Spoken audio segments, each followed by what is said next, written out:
जय हिंद बच्चों। आज हम इस वीडियो में क्लास 12 की ज्योग्राफी का चैप्टर 2 करेंगे, जिसका पार्ट ये थर्ड है। आज का अपना टॉपिक है माल्थस का सिद्धांत। थॉमस माल्थस सिद्धांत 1798 के अनुसार लोगों की संख्या खाद्य आपूर्ति की अपेक्षा तेजी से बढ़ेगी।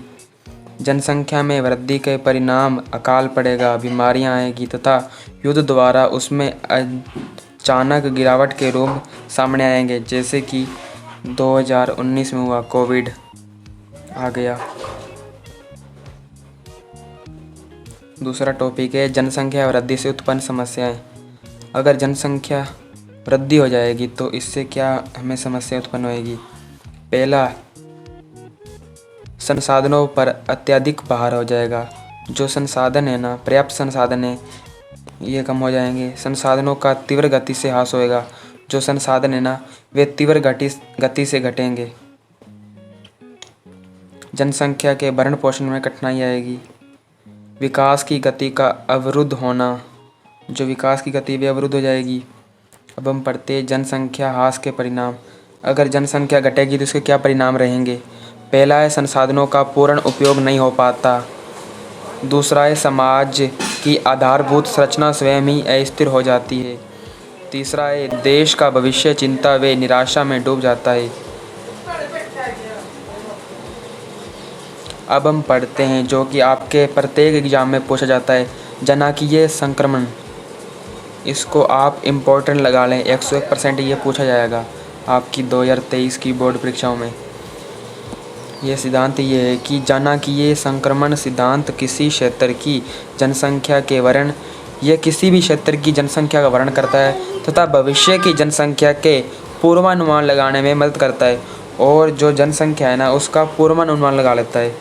इस सिद्धांत के अनुसार जैसे जैसे कोई देश या समाज ग्रामीण, खेतिहर और अशिक्षित में उन्नति करके नगरीय, औद्योगिक और साक्षर बनता है, तो उसे समाज में उच्च जन्म और उच्च मृत्यु दर से निम्न जन्म व निम्न मृत्यु दर की स्थिति में आने लगती है। यह परिवर्तन विभिन्न अवस्थाओं में होते हैं। इन्हें सामूहिक रूप से जनांकीय चक्र कहते हैं। ये अवस्थाएं निम्न हैं। प्रथम अवस्था जो है ना, वो इस प्रकार है। प्रथम अवस्था में उच्च जन्म दर और उच्च मृत्यु दर होती है। जनसंख्या वृद्धि धीमी होती है और अधिकतम लोग प्राथमिक व्यवसायों में जुड़े होते हैं। बड़े परिवार संपत्ति माने जाते हैं। जीवन प्रत्याशा निम्न होती है इसमें।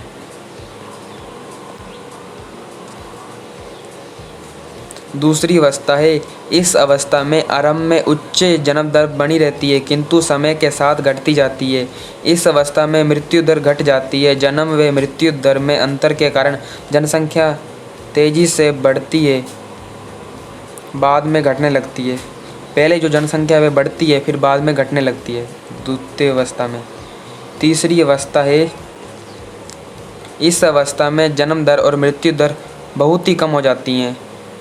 लगभग संतुलन की स्थिति होती है। जनसंख्या या तो स्थिर हो जाती है अथवा बहुत कम वृद्धि होती है। इस अवस्था में जनसंख्या जो है ना, वह शिक्षित हो जाती है।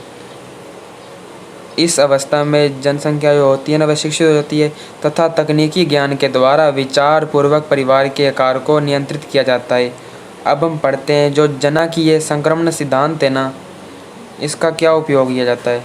जनांकीय संक्रमण सिद्धांत का उपयोग किसी क्षेत्र की जनसंख्या का वर्णन करने एवं भविष्य की जनसंख्या के पूर्वानुमान के लिए किया जाता है। दूसरा है, किसी देश की जनसंख्या तीव्र गति से बढ़ने पर वहां के आर्थिक विकास पर पड़ने वाले प्रभाव। अगर जनसंख्या की तीव्र वृद्धि के कारण अनेक प्रकार की आर्थिक और सामाजिक समस्याएं उत्पन्न हो जाती हैं। अगर जनसंख्या तेज वृद्धि के साथ बढ़ रही है तो इसके क्या परिणाम रहेंगे, कौन सी स्थिति आ जाएगी, इसमें चर्चा करेंगे। जनसंख्या की तीव्र वृद्धि के कारण अनेक प्रकार की आर्थिक व सामाजिक समस्याएं उत्पन्न हो जाती हैं। पहली है भोजन की समस्या। तीव्र गति से जनसंख्या की वृद्धि के कारण भोजन पदार्थों की आवश्यकता की पूर्ति कठिन हो जाती है। जो भोजन है वे पूरी जनसंख्या को नहीं मिल पाएगा। दूसरा है आवास की समस्या। बढ़ती जनसंख्या के कारण निवास स्थानों की कमी हो जाती है। लाखों लोग झुग्गी तथा झोपड़ियों में निवास करते हैं। अब जगह में कमी हो जाएगी, आवासों में कमी हो जाएगी।